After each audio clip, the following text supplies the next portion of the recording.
మంచిది. యేసుక్రీస్తు పరిశుద్ధ నామమున కూడి వచ్చిన మీ అందరికీ వందనాలు. మంచిది. మనము వాక్యంలోనికి వెళదాం. బైబిల్ గ్రంథంలో నుంచి మార్కు సువార్త 10వ అధ్యాయము 21వ వాక్య భాగాన్ని చదువుకుందాం. యేసు అతన్ని చూసి అతనిని అతన్ని ప్రేమించి నీకు ఒకటి కొదువుగా ఉన్నది, నీవు వెళ్ళి నీకు కలిగినవన్నీ అమ్మి బీదలకిమ్ము, పరలోకమందు నీకు ధనము కలుగును, నీవు వచ్చి నన్ను వెంబడించమని చెప్పాను. చాలు. ప్రార్థన. పరిశుద్ధుడైన తండ్రి, నీ పరిశుద్ధ నామానికి వందనాలు చెల్లిస్తూ నీ పాద సన్నిధిలో చేరి ఉన్నాము తండ్రి. ఇంతవరకు నాయనా నీ సన్నిధానములో ప్రార్థించాము, నిన్ను స్తుతించాము. నేను మహింపరచడానికి వచ్చిన బిడ్డలందరినీ కూడా ప్రభా మీరు దీవించండి. నీ ఆత్మస్వాధీనంలో ఉంచుకోమని ప్రార్థిస్తున్నాం. ఈ సమయంలోనైనా చదవబడిన వాక్య భాగమును ధ్యానిస్తూ ఉండగా నన్ను కూడా నీకు ఆత్మచేత అభిషేకించి మా అందరితో మాట్లాడండి. మమ్మల్ని బలపరచమని యేసుక్రీస్తు నామమున ప్రార్థించి అడిగి వేడుకొనుచున్నాము తండ్రి. ఆమేన్. ప్రియమైన దేవుని బిడ్డలారా, ఈ చదవబడిన వాక్య భాగాన్ని మనం గమనించినట్లయితే గనక, ఒక రోజున యేసు ప్రభువారు ఒక మార్గము గుండా వెళుతున్నాడు. ఒక యవనస్తుడు పరిగెత్తుకుని వచ్చి ఆయన ఎదుట మోకాళ్ళుంచి, సద్బోధకుడా, నిత్య జీవమునకు వారసులగటానికి నేనేమి చేయాలి అని అడిగాడు. అప్పుడు యేసు ప్రభువారు చెప్పిన మాట, నా ఆజ్ఞలన్నీ కూడా నువ్వు పాటించుమని చెప్పాడు. అప్పుడు ఆ వచ్చిన యవనస్తుడు అంటున్నాడు, నేను బాల్యము నుండే ఈ ఆజ్ఞలన్నీ కూడా పాటిస్తున్నాను అని చెబితే, అప్పుడు యేసు ప్రభువారు అతన్ని చూశాడు. అతన్ని చూసి అతన్ని ప్రేమించి ఒక మాట మాట్లాడుతున్నాడు. నీకు ఒకటి కొదవగా ఉన్నది, నీవు వెళ్ళి నీకు కలిగినదంతయు అమ్మి బేదలకిచ్చి నన్ను వెంబడిస్తే గనక నీకు పరలోకంలో నీకు ధనము అధికమవుతుంది అన్నాడు.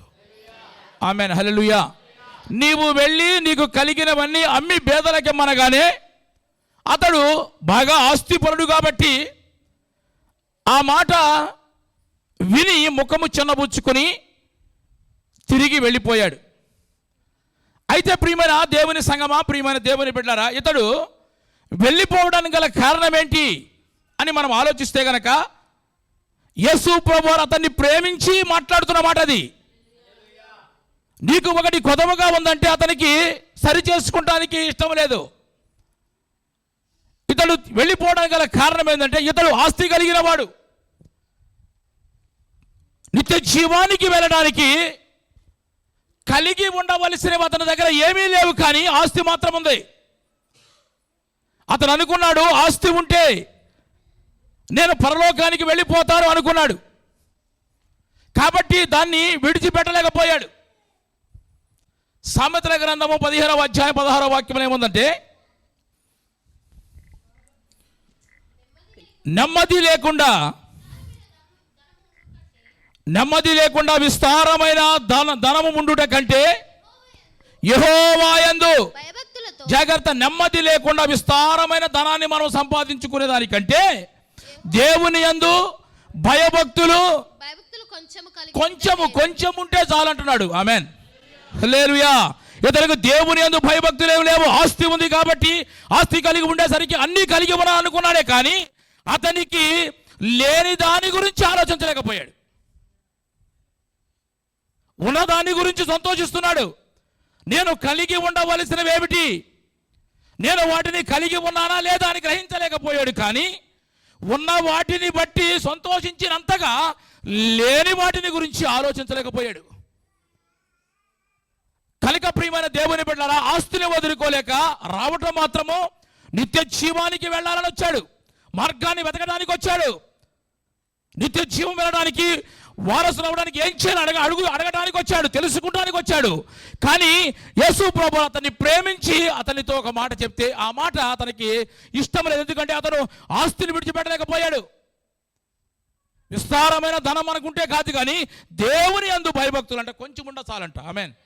కాబట్టి ప్రియమైన దేవుని బిడ్డ, ఈరోజు మీరు చెప్పాలనుకున్న మాట ఏంటంటే, మనము రక్షించబడి ఉన్నాం, రక్షించబడి ఉండవచ్చు. నువ్వు దేవుని యొక్క ఆజ్ఞలు కూడా పాటిస్తూ ఉండవచ్చు. ఆయన బాల్యము నుండే పాటించేవాడికి ఒక అనుమానం అనమాట. ఏంటి, నేను నిత్య జీవానికి వెళతానా వెళ్ళా డౌట్ వచ్చాడు యేసు ప్రభు దగ్గరికి. మరి నువ్వు రక్షించబడి ఆజ్ఞలు పాటిస్తూ ఉండవచ్చు, కానీ నీవు ఇంకా నిత్య జీవానికి వెళ్ళటానికి కావలసినవి కొన్ని ఉండాలి మనకి. కాబట్టి ఈరోజు మనము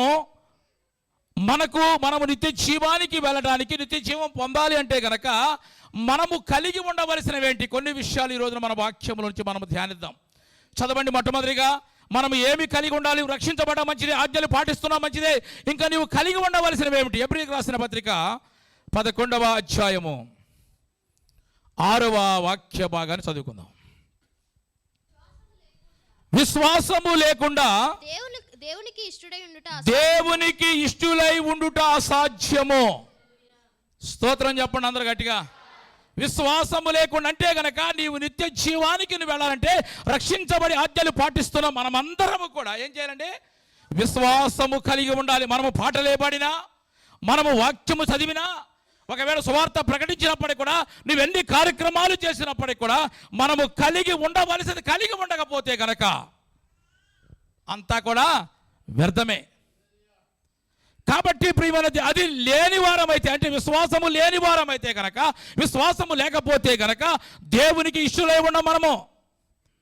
కాబట్టి నా ప్రియమైన దేవుని బిడ్డరా, విశ్వాసం అంటే నువ్వు విశ్వాసము లేకుండా పాటలు పాడినా, విశ్వాసము లేకుండా ఆరాధన చేసినా, విశ్వాసము లేకుండా వాక్యం విన్నా, విశ్వాసము లేకుండా వాక్యాన్ని బోధించినా, విశ్వాసము లేకుండా ప్రార్థన చేసినా, ప్రార్థనకు వచ్చినా నువ్వు దేవునికి ఇష్టలుగా ఉండలేవు. ఆమేన్, హల్లెలూయా. ఇది చాలా భయంకరమైన అనుభవం అన్నమాట. ఇది మనము చేసినవన్నిటినీ విమర్శించే అనుభవం అన్నమాట ఇది. కాబట్టి ప్రతి విశ్వాసికి, ప్రతి ఒక్కరికి నువ్వు రక్షించబడ్డా మంచిదే, ఆజ్ఞలు పాటిస్తున్నా మంచిదే, ప్రతి ఆదివారం కూడా దేవుని దగ్గరకు వస్తున్నా మంచిదే.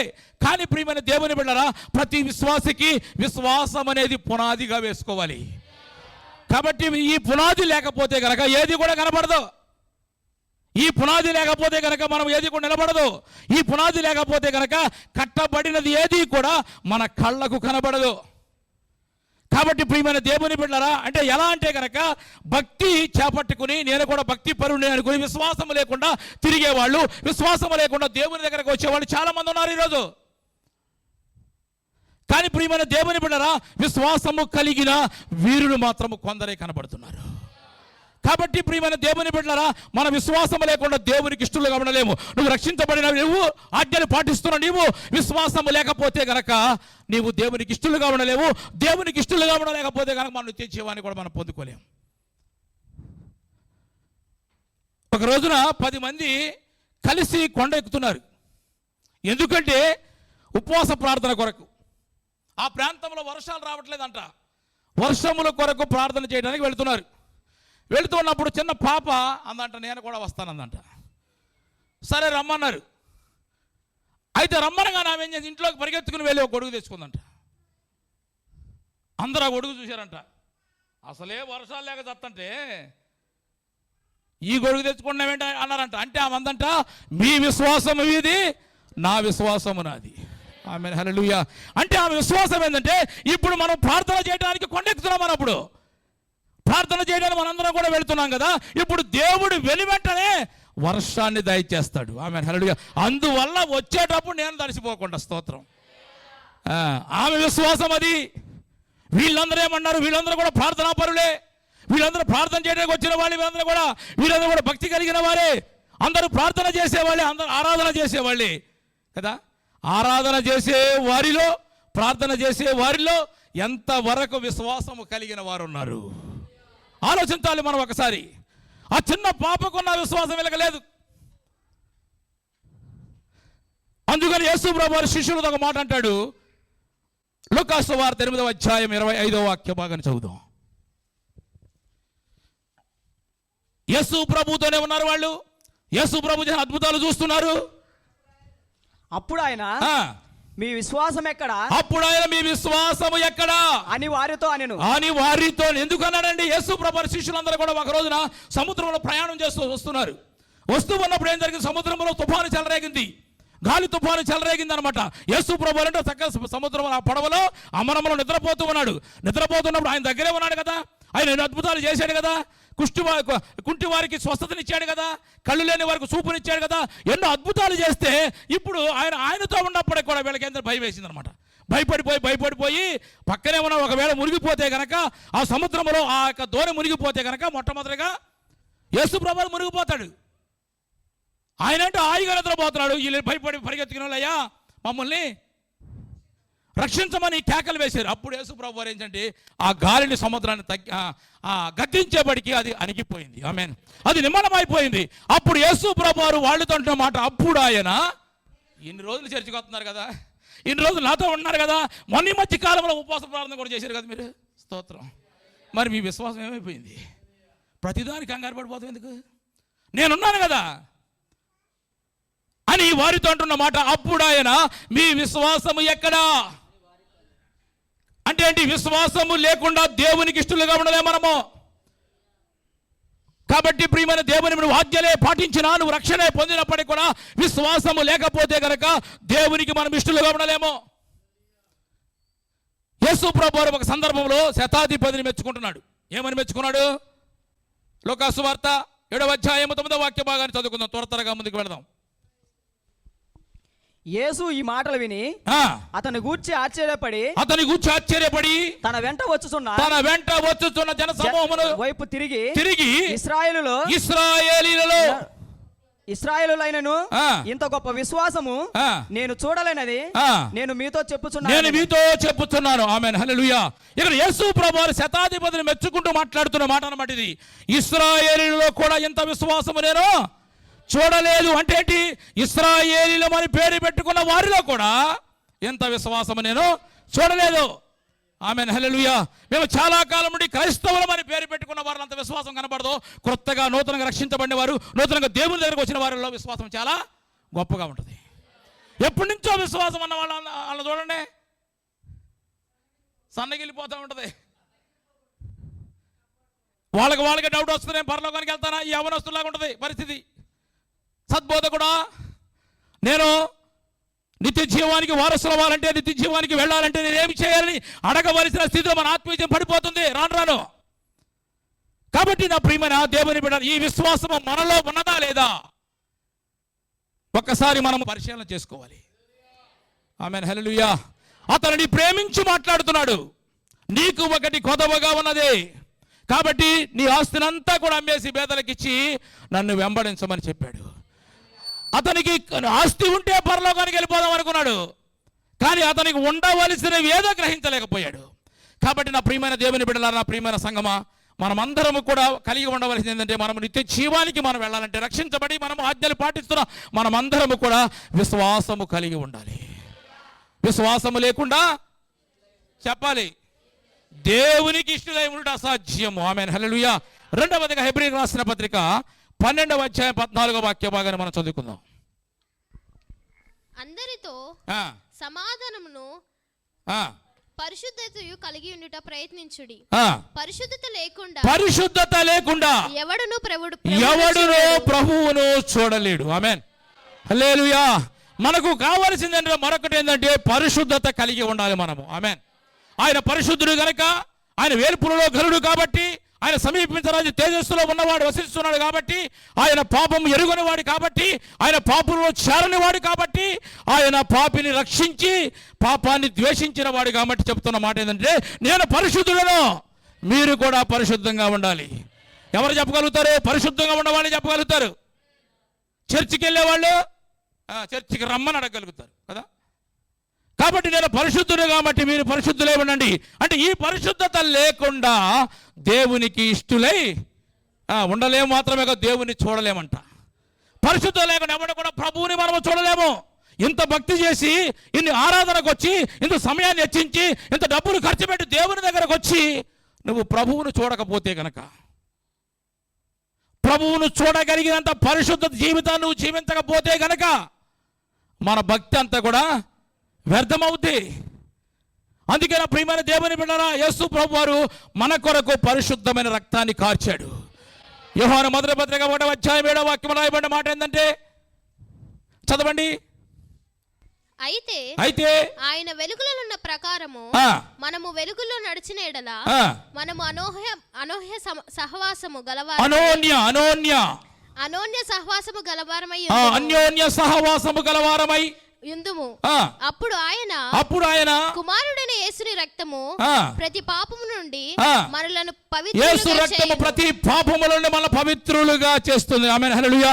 యేసు రక్తములో కడగబడే మనం అందరం కూడా పరిశుద్ధంగా మనం జీవించాలి. యేసు ప్రభువు చెప్తున్న మాట, నేను పరిశుద్ధుడు కాబట్టి మీరు పరిశుద్ధంగా ఉండాలి. అంటే ఆయన రక్తము చేత కడగబడి, ఆయన రక్తము చేత విమోచించబడి, మనం పరిశుద్ధపరచకుండా, పరిశుద్ధులము కాకుండా, పరిశుద్ధంగా జీవించకుండా ఉంటే గనక ఏం ప్రయోజనం? కాబట్టి నువ్వు నిత్య జీవానికి వారసులుగా ఉండాలి. నిత్య జీవానికి నువ్వు వెళ్ళాలంటే ఆయన ప్రేమించి మనతో మాట్లాడుతున్నమాట.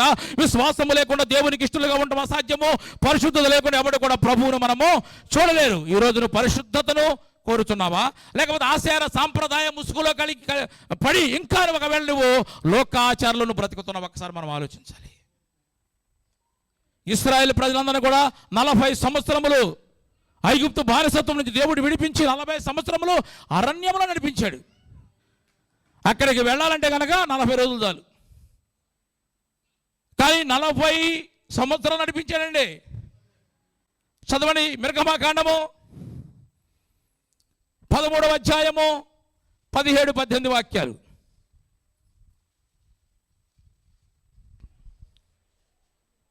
మరియు ఫరో ప్రజలకు పోనీయగా దేవుడు ఈ ప్రజలు యుద్ధము చూస్తున్నప్పుడు వారు పశ్చాత్తాపపడి ఐగుప్తు తిరుగుదురేమో అనుకొని ఫిలిష్తీయుల దేశమును సమీపమైనను ఆ మార్గమున వారు నడిపించలేదు.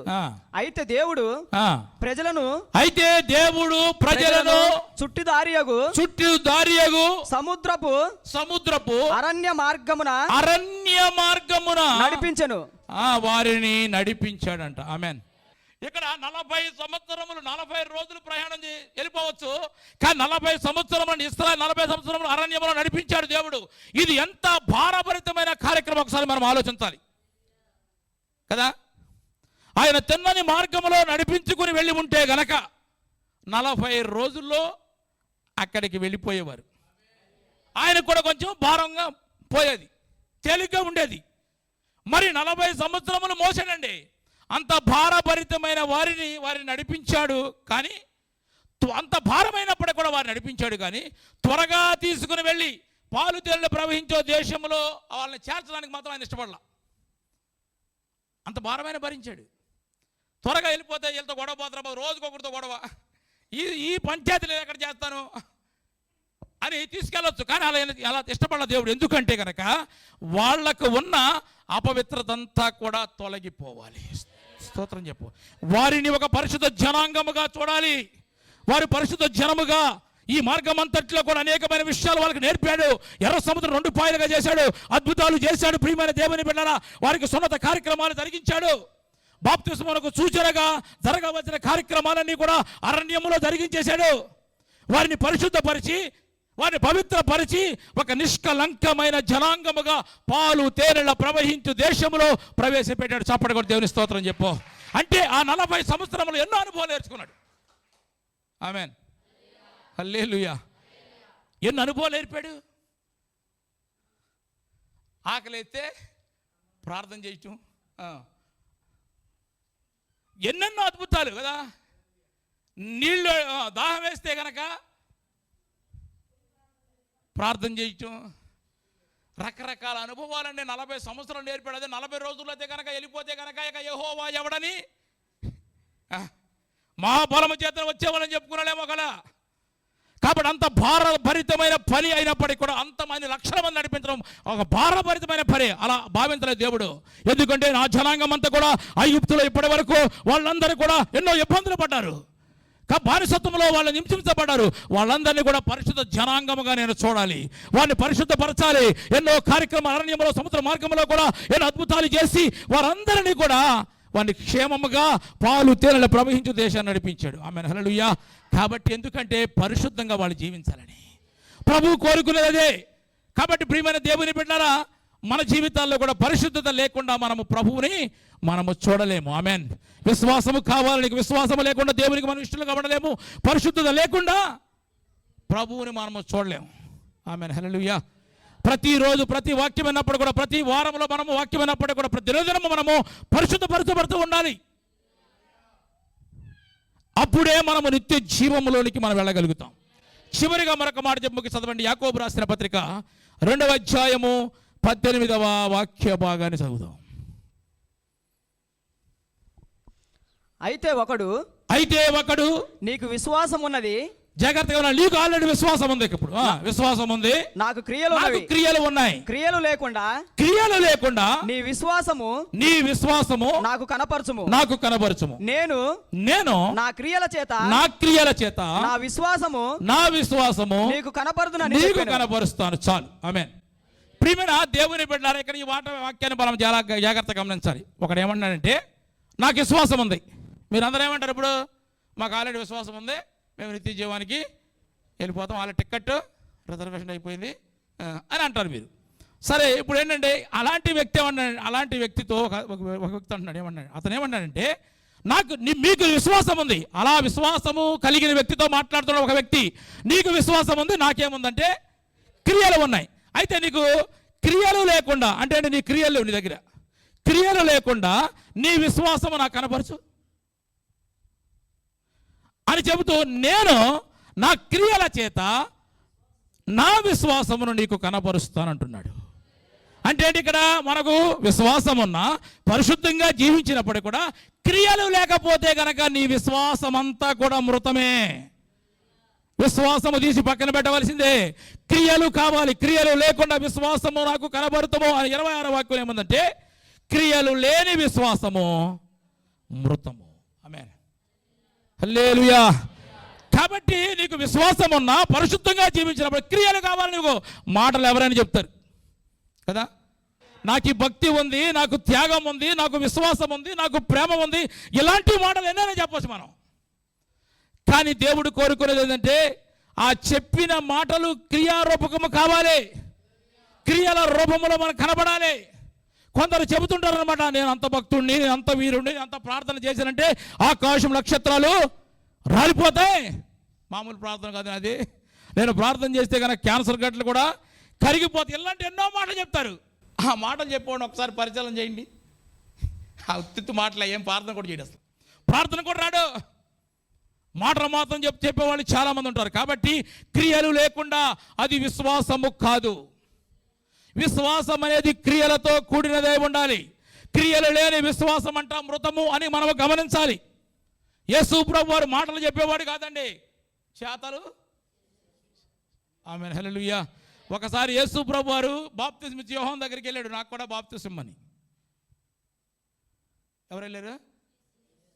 మనకు బాప్తిజం తీసుకోవాలంటే ఏందో పెద్ద ఇదైపోయినట్టుగా ఉండేవాళ్ళు చాలామంది ఉంటారు. అడిగాడు. అప్పుడు యోహాను గారు దాన్ని నివారించాడు. అప్పుడు యేసు ప్రభు ఒక మాట మాట్లాడుతున్నాడు. ఏమని? నీతి యావత్తు ఇలా జరగనిమ్ము, ఇలా జరగాలి అని అతను ఏం చేశాడంటే, ఆయన మాదిరికరాన్ని చూపించాడు. ఆయన బాప్తిస్మాన్ని తీసుకున్నాడు. కాబట్టి ఆయన ప్రతి విషయంలో కూడా క్రియల చేత మాదిరి చూపించాడు. దేవునికి స్తోత్రం చెప్పండి. ముమ్మారు ప్రార్థన చేయమని ఆయన పడుకోలేదు. ఏం చేశాడు? ఆయన మాదిరి చూపించాడు. స్తోత్రం చెప్పు. కాబట్టి ప్రతిదీ కూడా మాదిరి, క్రియలతో కూడిన విశ్వాసం మనం కలిగి ఉండాలి. అలాంటప్పుడు ప్రియమైన దేవుని బిడ్డలారా, మనము క్రియలు కలిగి ఉంటేనే కనుక మనం అక్కడ ఉండగలుగుతాం. ఆమేన్. అందుకనే ఫిలదెల్ఫియా సంఘముతో మాట్లాడుతున్న మాట, చివరి మాట చదువుదాం. రోమీయులకు ప్రకటన గ్రంథం 3వ అధ్యాయము 8వ వాక్య భాగాన్ని మనం చదువుదాం. నీ క్రియలను నేను ఎరుగుదును. జాగ్రత్తగా, నీ క్రియలు నాకు తెలుసు. నువ్వెంత క్రియలు చేస్తావు నాకు బాగా తెలుసు. ఎవరితో అన్నాడు? మన సంఘంతోనే. సంఘముతో మాట్లాడుతున్నాడు, ఫిలదెల్ఫియా సంఘముతో మాట్లాడుతున్నాడు.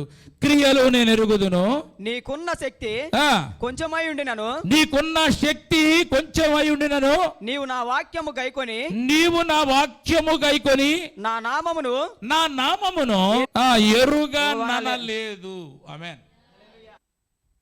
నీకున్న శక్తి చాలా కొంచెమే అయినప్పటికీ కూడా నీవు వాక్యమును విని గైకొని నా నామమును ఎప్పుడు కూడా ఎరుగనలేదు. ఆమేన్, హల్లెలూయా. కాబట్టి నువ్వు అలా క్రియలతో కూడిన సంఘము కాబట్టి, అంటే ఆ సంఘం ఎలాంటిది? క్రియలతో కూడిన సంఘం. ఆమేన్, హల్లెలూయా. మన సంఘము కూడా క్రియలతో కూడి ఉంటేనే అక్కడ ఉంటుంది. స్తోత్రం చెప్పండి. విశ్వాసం ఉంది, మంచిదే. పరిశుద్ధంగా జీవిస్తున్నాం, మంచిదే. కానీ విశ్వాసం లేకపోతే అక్కడ ఉన్నాం మనం. అది క్రియలు లేకపోతే అక్కడ ఉన్నాం. క్రియలతో కూడిన సంఘం అది ఫిలదెల్ఫియా సంఘం అన్నమాట. కాబట్టి ప్రియమైన దేవుని అక్కడ చెబుతేమనంటే, ఇదిగో మీ క్రియలు కనబడుతున్నాయి కాబట్టి మీరు నీ ఎదుట నేను తలుపు తీసి ఉంచాను. ఆమేన్, హల్లెలూయా. హల్లెలూయా. దాన్ని ఎవడు కూడా వేయనేరడు. ఆమేన్, హల్లెలూయా. కాబట్టి నా ప్రియమైన దేవుని బిడ్డ, అతడు యేసు ప్రభువారు అతన్ని ప్రేమించి అతన్ని వాళ్ళు ఒక కొదవన గమనించి అతనితో మాట్లాడుతున్నమాట, నీ ఆస్తి నమ్మి పేదలకు ఇవ్వు.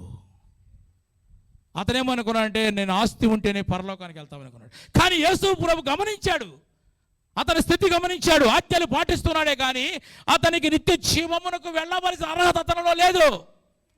కాబట్టి ఈ రాత్రి మన సంఘముతో కూడా ఈరోజు మన ప్రభు మనతో మాట్లాడుతున్నమాట, మనము విశ్వాసము కలిగి ఉండాలి. స్తోత్రం చెప్పండి. మేమెందుకు కలిగి ఉన్నామంటారా? ఆల్రెడీ కలిగే ఉన్నాము, ఆల్రెడీ పరలోకం నుంచి రాత్రి దిగామంటారా? స్తోత్రం. ఏది ఈ ఆరాధన కోసం వచ్చాగా లేదా అక్కడే ఉండేవాళ్ళు అంటారా? విశ్వాసం లేకుండా దేవునికి ఇష్టలే ఉండలేము. పరిశుద్ధత లేకుండా దేవుడిని మనం చూడలేము. క్రియలు లేని విశ్వాసం మృతం అన్నమాట. కాబట్టి మన విశ్వాసం కలిగి ఉండాలి, పరిశుద్ధత మనం కలిగి ఉండాలి, క్రియలతో కూడిన సంఘమై మన సంఘములో వారందరూ కూడా ఉండాలి. ఆమేన్, హల్లెలూయా. అప్పుడే మనం నిత్య జీవనం ఉండగలుగుతాం. అట్టి కృప దేవుడు మనందరికీ అనుగ్రహించును గాక. ఆమేన్. తల వంచండి, ప్రార్థన చేసుకుందాం.